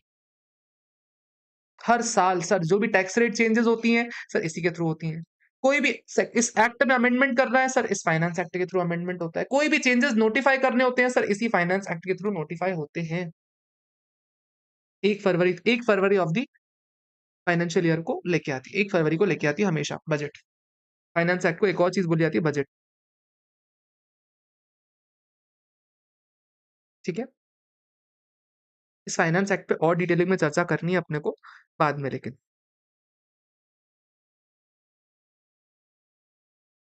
सर इस फाइनेंस एक्ट के अलावा ना सर एक संस्था है, संस्था का नाम बाद में बताऊँगा। सर कुछ सर्कुलर आते हैं। सर्कुलर क्या होता है सर? कई बार इंडस्ट्री में कोई नया लॉ आ गया, कोई नया सेक्शन आया, कोई नया प्रोविज़न आया जो सर अपने को समझ ही नहीं आ रहा। सरकार ने नोटिफ़ाई तो कर दिया कि आज से ऐसे-ऐसे टैक्स लगेगा, लेकिन लोगों को समझ में नहीं आ रहा कैसे लगाना है। सर उसको समझाने के लिए ना सर्कुलर आते हैं। सर उसके अलावा कई बार सर नोटिफ़िकेशंस आते हैं। सर नोटिफ़िकेशंस म्हणजे सर आज के दिन में इनकम टैक्स रिटर्न की डेट बढ़ा दी, टैक्स ऑडिट की डेट बढ़ा दी। सर डेट्स बढ़ाने के नोटिफ़िकेशंस रहते हैं। सर लॉस कितना अलाउ होगा, कितना डिसअलाउ होगा सर उसके नोटिफ़िकेशंस आते हैं। सर ये भी रिलेवेंट कम है आपके एग्ज़ाम के लिए, लेकिन मैं बता रहा हूँ नोटिफ़िकेशंस भी आते हैं। आज की डेट में इनकम टैक्स रिटर्न की अगर डेट अगर बढ़ानी होती है, तो नोटिफ़िकेशन के थ्रू आती है।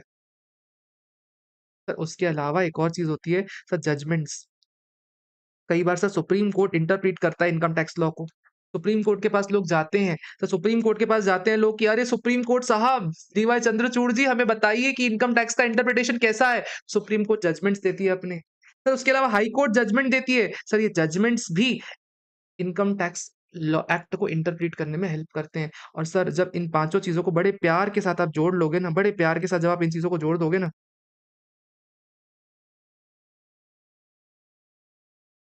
तो इसको बोला जाता है इनकम टैक्स लॉ। इसको बोला जाता है लॉ। अब समझ में आया कि इनकम टैक्स लॉ और इनकम टैक्स एक्ट में फ़र्क होता है और क्या फ़र्क होता है? सर लॉ बहुत बड़ा टर्म है। लॉ बहुत बड़ा टर्म है। लॉ के अंदर एक्ट एक छोटा-सा पार्ट होता है। एक्ट के साथ आप रूल्स मिला लो, रूल्स के साथ आप नोटिफ़िकेशंस उसके अलावा सर्कुलर्स, उसके अलावा जजमेंट्स, रेगुलेशंस ये सब जब कुछ मिला दोगे ना आप, तब जाके वो लॉ बनता है। क्या बात समझ में आई क्या? अरे बताओ ना बाबा समझ में आई क्या? समझ में आई क्या? Welcome to CA intermediate. आज तो पहला ही दिन है। आज तो पहला ही दिन है। सर वैसे ये सब चीज़ें कोई बहुत बड़ी बात नहीं है। ये सब नहीं भी याद होंगी तो कोई बड़ी बात नहीं है। यस सर, अपने को समझ में आ गया। आ रहा है ना? पक्का समझ में आ रहा है ना?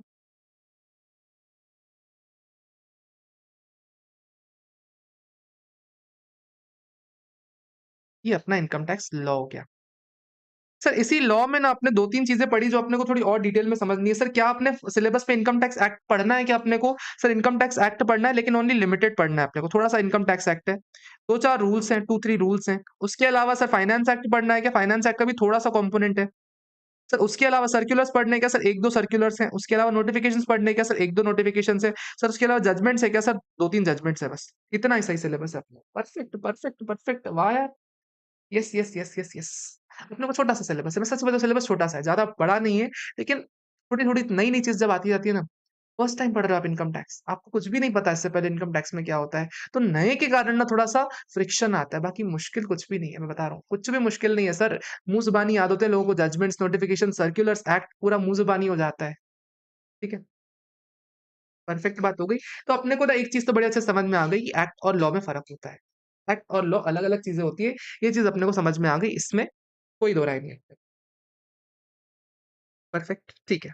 चलो ये बात तो कोई दिक्कत नहीं, ये बात तो अपनी बढ़िया हो गई, परफेक्ट हो गई। सर एक आता है सेक्शन, जब कभी आप एक्ट को पढ़ते हो, तो एक्ट पढ़ते टाइम आता है सेक्शन, सेक्शन नंबर 26।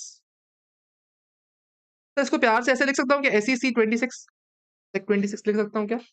लिख सकता हूँ, बड़े आराम से लिख सकता हूँ, कोई दिक्कत नहीं है। सर इसको पढ़ोगे कैसे? Section number 26। इसके आगे अगर कोई नंबर लिखा होगा ना, तो क्या पढ़ोगे sir? Section number 26 sub section 1। एक बार पढ़ो मेरे साथ, section number 26 sub section 1। Sir इसके बगल में अगर कोई वर्ड लिखा होगा ना, सर फॉर एग्जांपल ए, तो इसको क्या बोलोगे सर? क्लॉज़ बोलोगे। सर इसके बगल में अगर कोई वर्ड लिखा हुआ होगा ना, तो उसको क्या बोलोगे? सब क्लॉज़ बोलोगे। तो किसी भी कानून को उठा लो, किसी भी कानून को उठा लो, उस कानून में सेक्शन अगर कहीं पे भी लिखा हुआ है तो सेक्शन का नंबर पहले सेक्शन के बगल में जो वर्ड नंबर होता है वो सेक्शन होता है। सेक्शन के बगल में जो नंबर होता है सर वो सबसेक्शन होता है। उसके बगल में जो वर्ड लिखा होता है सर ये क्लॉज होता है और उसके अलावा लास्ट में जो डिजिट होती है सर वो सब क्लॉज होता है। सर क्या समझ में आया क्या? कि कभी भी अगर आपके सामने इनकम टैक्स हो, कंपनीज एक्ट हो, सर फेमा हो, सीकरा हो, सर कोई भी पीएमएलए हो, जो भी एक्ट दुनिया का आप उठा लो, सर उस एक्ट में जो भी सेक्शन लिखा हुआ होगा, सेक्शन के बगल में उसका नंबर लिखा होगा, उस नंबर के बगल में उसका सबसेक्शन लिखा होगा, उसके बगल में उसका क्लॉज़ लिखा होगा, उसके बगल में उसका सब क्लॉज़ लिखा होगा। क्या समझ में आया ये? सर लेकिन इसका एक छोटा-सा एक्सेप्शन है। एक छोटा-सा एक्सेप्शन है। सर क्या एक्सेप्शन है? जब कभी आप सेक्शन 2 पढ़ते हो ना, सेक्शन 2, इसको सेक्शन 2 ही पढ़ेंगे ना? यस, सेक्शन सेक्शन के बगल में जो नंबर लिखा है इसको सेक्शन 2 ही पढ़ेंगे। सेक्शन 2 के बगल में अगर कभी कुछ लिखा होगा ना सेक्शन नंबर 2, तो इसको सबसेक्शन नहीं पढ़ते। तो सबसेक्शन नहीं पढ़ते। सबसेक्शन नहीं पढ़ते, इसको हमेशा क्लॉज़ पढ़ते हैं। नॉर्मली कभी भी सेक्शन नंबर के बगल में जो नंबर लिखा होगा, वो क्या होगा? वो आपका होगा सबसेक्शन। लेकिन सेक्शन 2 के बगल में अगर कुछ लिखा होगा, तो हमेशा क्लॉज़ बोला जाएगा। क्या ये बात समझ में आ रही है? क्या ये बात समझ में आ रही है? दिस इज़ बेसिक साइटेशन, इसको साइटेशन बोला जाता है। ठीक है? सेक्शन नंबर, सेक्शन के बगल में जो नंबर लिखा होगा, वो सेक्शन नंबर होगा। सेक्शन नंबर के बगल में जो नंबर होगा, वो नॉर्मली सबसेक्शन होता है। लेकिन अगर सेक्शन 2 के बगल में कुछ लिखा हुआ है, तो क्लॉज़ बोलता है उसको। ठीक हो गई ये बात? सर ये बात अपने को समझ में आ गई। परफेक्ट तरीके से समझ में आ गई। ओके सर, अपने को कोई दिक्कत नहीं इस पॉइंट तक। इस पॉइंट तक तो कोई भी दिक्कत नहीं है। सर इनकम टैक्स एक्ट के लिए ना एक और छोटा-सा चेंज है, इनकम टैक्स एक्ट के लिए सुनना, सिर्फ इनकम टैक्स एक्ट के लिए। सर अगर सेक्शन 10 को आप पढ़ते हो ना, सेक्शन 10 के बगल में जो नंबर लिखा होगा ना, उसको भी क्लॉज़ बोलोगे आप। Only for income tax act. बाकी किसी और एक्ट के लिए नहीं सर, सिर्फ और सिर्फ इनकम टैक्स एक्ट के लिए। बाकी किसी भी और एक्ट के लिए आप ऐसा नहीं करने वाले। सिर्फ और सिर्फ इनकम टैक्स एक्ट के लिए आप ऐसा करने वाले हो कि कभी भी अगर कोई सेक्शन मिलता है आपको, तो आप उसके बगल में क्लॉज़ मानोगे सर। सेक्शन 10 के बगल में जो नंबर लिखा हुआ है, उसको आप क्लॉज़ मानने वाले हो। क्या ये पॉइंट समझ में आया? मुझे जल्दी से बताओ ना, क्या ये पॉइंट समझ में आ रहा है क्या आप लोगों को?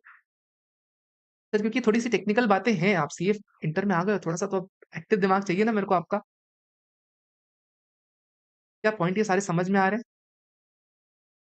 क्या ये सारे पॉइंट समझ में आ रहे हैं आपको? बताओ मेरे को जल्दी से, क्या इस पॉइंट तक कोई दिक्कत है क्या? एक बार जल्दी से रिब्रीफ करूँ क्या मैं? यस सर, परफेक्ट समझ में आ गया।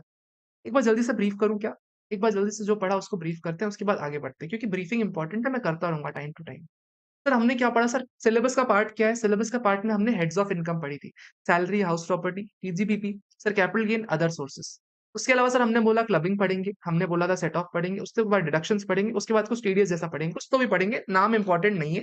जब पढ़ेंगे तब बेहतर समझ में आएगा। उसके अलावा एक रेजिडेंशियल स्टेटस हम पढ़ने वाले हैं, रेजिडेंट है कि नॉन रेजिडेंट है। उसके बाद सर हमने बात की थी इनकम टैक्स लॉ के बारे में। इनकम टैक्स लॉ में हमने सबसे पहले पढ़ा कि क्या लॉ और एक्ट अलग-अलग होते हैं? राइट आंसर इज़ अलग-अलग होते हैं। सर कभी भी अगर एक्ट होता है ना, एक्ट के साथ अगर आप रूल्स को जोड़ दो, रूल्स के साथ फाइनेंस एक्ट को जोड़ दो, फाइनेंस एक्ट के साथ सर्कुलर्स जोड़ दो, सर्कुलर के साथ नोटिफिकेशन जोड़ दो, नोटिफिकेशन के साथ जजमेंट जोड़ दो, सर इन सबको जब आप जोड़ दोगे आपका इनकम टैक्स लॉ बन जाएगा। सर कभी भी अगर आप एक्ट को रीड करते हो ना, तो रीड में सेक्शन पढ़ते हो हमेशा, सेक्शन पढ़ते हो। सेक्शन के बगल में जो नंबर लिखा होता है उसको बोला जाता है सबसेक्शन और सर सॉरी सेक्शन के बगल में जो नंबर लिखा होता है सर वो सेक्शन नंबर होता है और सेक्शन नंबर के बगल में जो नंबर होता है वो सबसेक्शन होता है। लेकिन सेक्शन 2 के लिए और section 10 of income tax act के लिए जो सेक्शन नंबर के बगल में नंबर होता है वो क्लॉज़ हो जाता है। और सर क्लॉज़ के बगल में जो नंबर होता है वो सब क्लॉज़ हो जाता है। सर इतना बेसिक्स हमने पढ़ा था हमने। क्या बात समझ में आती है? सर अपने को ये बात समझ में आ गई। सर सिर्फ़ एक टॉपिक और एक पॉइंट और आज के लिए पढ़ते हैं, उसके बाद आज के दिन को वाइंड अप करते हैं, बाकी कल के दिन में पढ़ेंगे, ठीक है? आज के दिन में इतना बहुत है। इसके लिए सिर्फ़ एक पॉइंट बस और पढ़ लेते हैं, उस पॉइंट को पढ़ने के बाद हम आज की क्लास को वाइंड अप करते हैं। सर एक होता है फाइनेंस एक्ट, फाइनेंस एक्ट ऊपर जो मैंने चर्चा की ना फाइनेंस एक्ट, तो कौन लाता है? वापस अपनी निर्मला सीतारमण जी लाती हैं। कब लाती है सर? 1 फ़ेब 2024 को लेके आती है, ठीक है? 1 फ़ेब 2024 को लेके आती है फाइनेंस एक्ट निर्मला सीतारमण जी। सर लेकिन ना इसका एक छोटा-सा एक्सेप्शन रहता है। एक्सेप्शन ऐज़ इन सर एक बजट होता है। बजट, सर बजट हर साल में 1 बार आता है। नॉर्मली हर साल में 1 बार आता है। सर कब आता है? 1 फरवरी 2024 को आता है। सर लेकिन जिस साल इलेक्शन होता है ना Lok Sabha elections, Lok Sabha elections, sir उस साल में ना 2 बजट आते हैं। उस साल में हमेशा 2 बजट्स आते हैं। तो इस साल हमारा लोकसभा का इलेक्शन हुआ, मोदी जी वापस आए। जून-जुलाई में वापस आए थे। 4 जून को शायद आए थे। और सर इसीलिए ना इस साल में 2 बजट आए थे। तो इसलिए ना हमारे लिए फाइनेंस एक्ट ना 2 एप्लीकेबल है। फाइनेंस एक्ट 2 लगते हैं हमको। सर पहला फाइनेंस एक्ट आया था, सर फाइनेंस एक्ट 1 बोलते हैं इसको। फाइनेंस एक्ट 1 बोलते हैं। सर फाइनेंस एक्ट 1 कब आया था? फाइनेंस एक्ट 1 आया था अपना सर 1 फरवरी 2024 को। सर इसमें क्या कुछ सरकार ने चेंजेस प्रपोज़ किए थे क्या? कुछ चेंजेस बोले थे तो क्या निर्मला ताई ने? सर इस फाइनेंस एक्ट में no changes were proposed. Sir Nirmala Sitharaman ji ने बोला था कि हम इस साल में कोई भी एक्ट में चेंजेस नहीं कर रहे। अगली सरकार जब भी आएगी वो अपने हिसाब से चेंजेस कर ले। हम कोई भी चेंजेस इस साल में नहीं करने वाले। सर फाइनेंस एक्ट 2 जब वापस निर्मला सीतारमण जी फाइनेंस मिनिस्टर बन के वापस आई फाइनेंस एक्ट 2 में। ये ऑडियो वीडियो आ रही है ना? ऑडियो वीडियो आ रही है ना? फाइनेंस एक्ट 2 जब निर्मला सीतारमण जी लाई, सर 23 जुलाई को मल्टीपल चेंजेस लेके आई, मल्टीपल चेंजेस। तो अपने करिकुलम के लिए ना फाइनेंस एक्ट 1 भी रिलेवेंट है और 2 भी रिलेवेंट है। इवन दो 1 में कोई चेंजेस नहीं आए, लेकिन 2 में ज़्यादा चेंजेस आए हैं, इसलिए सर 2 ज़्यादा रिलेवेंट बन जाता है। अपने करिकुलम के लिए सर 2 फाइनेंस एक्ट आए थे, ये इंपॉर्टेंट टर्म हो जाती है। ठीक है? ठीक है? परफेक्ट सर इसमें कोई दिक्कत नहीं, इस बात में कोई दिक्कत नहीं। सर 1-2 छोटे-छोटे से और कांसेप्ट है, एक्ट इंटरप्रिटेशन के काम आते हैं। सर कभी भी अगर आप एक्ट पढ़ते हो, सर मैंने आपको अभी बताया सर एक्ट पढ़ते हो, एक्ट पढ़ते टाइम आपको मिलता है सेक्शन। सेक्शन के बगल में जो नंबर लिखा होता है सर वो सेक्शन नंबर होता है। सर सेक्शन नंबर होता है, सेक्शन नंबर के बगल में जो लिखा होता है सर वो सबसेक्शन होता है। उसके बगल में जो लिखा होता है वो क्लॉज़ होता है, उसके बगल में जो लिखा होता है सर वो सब क्लॉज़ होता है। सर ये होता है नॉर्मल साइटेशन, ये नॉर्मल साइटेशन होता है। सर इसके अलावा एक वर्ड होता है एक्सप्लेनेशन और एक होता है प्रोवाइज़ो।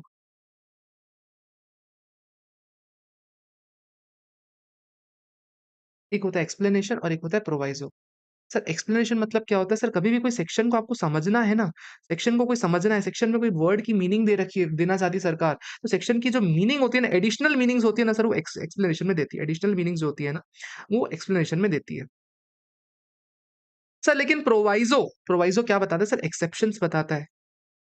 सर फॉर एग्जांपल सेक्शन 7 बोलता है कि हम इस इंसान की टैक्सेबल करेंगे इनकम, सर लेकिन प्रोवाइज़ो क्या बोलेगा, इस इंसान की तो करेंगे, लेकिन 2 को छोड़ देंगे। समझ पा रहे हो बात को?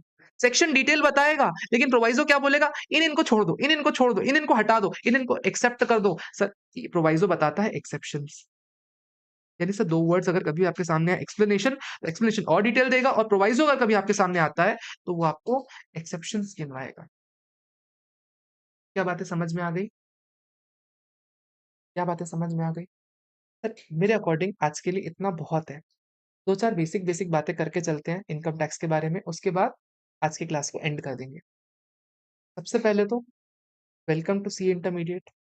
आज के दिन में जितना भी हमने पढ़ा है ना, जितना भी हमने पढ़ा हुआ है, sir this is 0% relevant for examination point of view. 0% relevant, क्योंकि ये सब चीज़ें जब आप पढ़ोगे ना, आपके लिए इतनी बेसिक हो जाएँगी कि आपको लगेगा कि यार ये तो क्या ही पढ़ रहे हैं। लेकिन जानना ज़रूरी है क्योंकि समझने में आसानी होती है। वैसे ही जैसे सीए स्टूडेंट की लाइफ में girlfriend is an exception. I hi! Amit sir क्या बात कर दी है! क्या बात कर दी! Okay, perfect.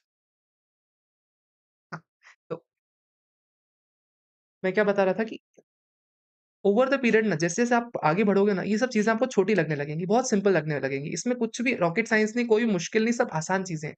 क्योंकि टैक्स आपके लिए नया है इसलिए आपको मुश्किल लग सकता है। इसलिए for that matter what I want from all of you is इस सेशन को ना एक बार रिवाइंड करना। आप चाहो 2x की स्पीड पे देखो, आप चाहो 3x की स्पीड पे देखो, एक बार जो बेस बिल्डिंग्स है ना, वो ज़रूर देख लेना। जो एक्ट वर्सेस लॉ हो गया, जो प्रोविज़ो हो गया, उसको एक बार ज़रूर देख लेना। कि बोर्ड नोट्स में अपलोड करवा दूँगा, आपको बोर्ड नोट्स प्रॉपर मिल जाएँगे। लेकिन सर ये कंटेंट आपको बुक में नहीं मिलता क्योंकि सर ये एग्ज़ाम में कभी पूछता ही नहीं, ना ही आपको बुक में दे रखा है, लेकिन समझने के लिए ज़रूरी है। मॉड्यूल में भी नहीं दे रखा बहुत सारी चीज़ें तो, लेकिन सर एक्ट समझना है तो ये सब चीज़ें जाननी पड़ेगी ना, इसलिए मैंने आपको क्लास में बेसिक वाले दिन में आज के दिन में बताई। सर अभी भी अपने पास बहुत सारी डेफिनिशंस पेंडिंग है जो अपने को कल के दिन में पढ़नी है। बहुत सारी और भी बेसिक ज्ञान है जो अपने को कल के दिन में अर्जित करना है, वो हम कल के लिए छोड़ रहे हैं या यूँ बोलूँ मंडे के लिए छोड़ रहे हैं। One thing I can say for sure Amit sir बैठे हुए, मैं अमित सर के सामने डंके की चोट पे कह सकता हूँ, income tax will make you more relevant for your articleship. अगर इनकम टैक्स में आप ढंग से चपड़ के चले जाते हो ना, बिलीव मी और नॉट, इंडिया के किसी भी ऑफिस में चले जाओ, सर इनकम टैक्स हर ऑफिस में होता है काम। और इनकम टैक्स में जो आप सीख के जाते हो इंटरमीडिएट में, वो आर्टिकलशिप में भी पूछा जाता है और आर्टिकलशिप के बाद भी आपसे पूछा जाता है। आपके पापा आपसे पूछेंगे, "बेटा मेरी इतनी बिज़नेस इनकम है, कितना टैक्स लगेगा बताओ? क्या मेरी इस इनकम पे टैक्स लगेगा कि नहीं लगेगा बताओ? मैंने प्रॉपर्टी बेची है तो कितना टैक्स लगेगा? अगर सैलरी कमाते हैं तो सैलरी पे कितना टैक्स लगेगा? अगर इंटरेस्ट कमा रहे हैं तो उस पे क्या टैक्स लगेगा?" ये सब आप अपने पापा को बताने के लिए एलिजिबल रहोगे। क्या कैसे-कैसे टैक्स बचा सकते हो वो डिडक्शंस के लिए भी एलिजिबल रहोगे और क्या-क्या प्रोसीज़रल कंप्लायंसेस रहते हैं रिटर्न फाइलिंग के लिए सर, वो सब चीज़ों के लिए भी आप एलिजिबल रहोगे। सब चीज़ें अपने को इंटरमीडिएट में पढ़नी है, ताकि हमारा जो सीए फाइनल का बेस है वो बिल्ड हो सके और आर्टिकलशिप के लिए जो बेस है ना, आर्टिकलशिप में जो इंडस्ट्री की डिमांड है, उसको कैटर कर सके, उस डिमांड के हिसाब से आपका सिलेबस ड्राफ्ट किया गया है। Very beautiful syllabus, very nice syllabus. मिलते हैं अगले किसी दिन, अगले किसी लेक्चर में। आपके अंदर ना मुझे एनर्जी चाहिए, एक्साइटमेंट चाहिए और एंथुसियाज़्म चाहिए। लास्ट सेशन है, अमित सर आपका पूरा एनर्जी लेके चले जाते हैं एफएम में, कॉस्टिंग में। मेरे को चाहिए इनकम टैक्स में, आप वो एनर्जी वापस लाओ। ठीक है? तो मिलते हैं किसी दूसरे सेशन में। अगर किसी को कोई डाउट हो, I am here for 5 minutes, उसके बाद हम सेशन को एंड कर देंगे। कोई डाउट हो तो I am waiting for that. आज का सेशन अभी के लिए ओवर है। उसके अलावा अगर किसी को डाउट है तो पूछ सकते हो। बाकी क्लासेस या टीचिंग मैं इसके बाद अभी नहीं कर रहा। ठीक है? That's all from my side. See you tomorrow. हाँ, टुमारो मतलब मंडे, टुमारो मतलब फिर मत बोलना संडे। बताओ कोई डाउट वाउट, कोई बात, कोई संशय मन में?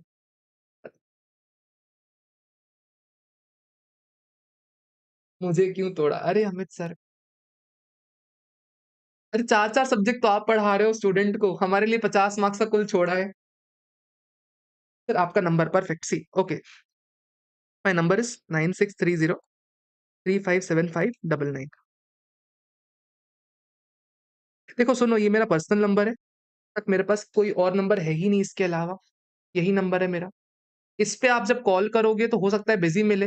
मेरी मम्मी भी इसी नंबर पे कॉल करती है, मेरे पापा भी इसी नंबर पे कॉल करते हैं, मेरी बहनें भी इसी नंबर पे कॉल करती हैं, सभी इसी नंबर पे कॉल करते हैं, ठीक है? तो मैं इस नंबर को बंद नहीं कर सकता at any point of time, तो जब आप कॉल करोगे तो थोड़ा वक़्त की गरिमा लगा के कॉल करना। मैसेज आप कभी भी करोगे ना, मैं उसका रिप्लाई सेम डे कर देता हूँ। आपको बात करनी है, मुझे ड्रॉप कर देना कि सर बात करनी है आपसे, मैं सामने से आपको कॉल कर दूँगा। आप कोशिश करके कॉल मत करना, इसमें कोई भी डाउट आता है सर टेलीग्राम चैनल पे करना। मैं आप लोग को सर बोलता हूँ, मैं पहले ही बता रहा हूँ, क्योंकि मैं आपसे सीख रहा हूँ। हमारा भी कॉल उठा लेना। बिल्कुल सर, बिल्कुल, बिल्कुल। टेलीग्राम करना, आई विल रिप्लाई, ठीक है?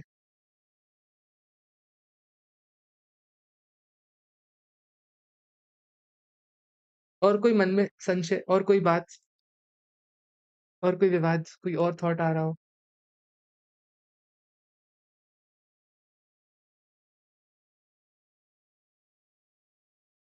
तो I guess that's all from your side. आज लगता है किसी के मन में कोई संशय नहीं है क्योंकि आज वैसे ही एग्ज़ॉस्टिंग डे रह चुका है, फर्स्ट दिन का है और उसमें भी मैंने इतना कुछ डाल दिया आपके सर के ऊपर। तो चलो ठीक है, कोई बात नहीं, लेट्स रैप इट टुडे। कोई अगर बात हो मेरे को मंडे को बताना या फिर अगर आप टेलीग्राम चैनल पे हो तो टेलीग्राम चैनल पे आओ, मेरे को पर्सनली बताओ। I will really enjoy. Bye sir, take care. Bye bye, take care.